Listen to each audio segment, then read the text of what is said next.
خدا کی قسم لا الہ الا اللہ محمد الرسول اللہ جیسے میں پیش ہوا مجھے ایسا دیکھا کہا مولانا آج آپ کے حق میں فیصلہ ہے اور آپ سے 2 سال کی معافی مانگنی ہے۔ میں نے کہا اللہ اس صورت میں آپ نے کیا کمالات رکھے اور ہم اس سے نادان اور بے خبر ہیں۔ میرا ایک مقدمہ ایک عدالت میں تھا اور میں بڑا پریشان رہتا تھا اس سے۔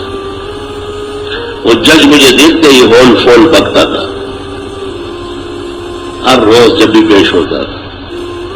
ایک دفعہ مجھے خواب میں کسی نے کہا کہ آپ سورہ تغابن پڑھ کے جائیں۔ میں نے رات کے 41 مرتبہ پڑھ کر سو گیا۔ سحری میں اٹھا 41 مرتبہ پھر پڑھی، سنتوں میں بھی پڑھی اور فجر کی نماز کی پہلی رکعت میں پڑھی، دوسری میں سبح اسم ربک الاعلی پڑھی۔ عدالت جاتے جاتے پہنچتے پھر میں نے 41 ہم 12 پہ جوڑ گا۔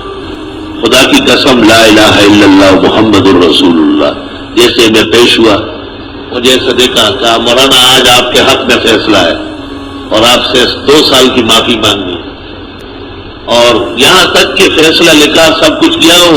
مجھے کہا آپ کو میں اپنی گاڑی میں گلشن چھوڑ کے آتا جج گیا۔ میں نے کہا اللہ اس صورت میں آپ نے کیا کمالات رکھے اور ہم اس سے نادان اور بے خبر ہیں۔ دنیا اور دین کی ہر مشکل کے لیے آپ اس کو پڑھا کریں، پڑھتے پڑھتے آپ کا وظیفہ بن جائے گا، پھر اس کو آپ پڑھیں گے تو آسمان و زمین آپ کے کہنے سے ہلیں گے، حرکت کریں گے، یاد رکھنا بھولنا نہیں۔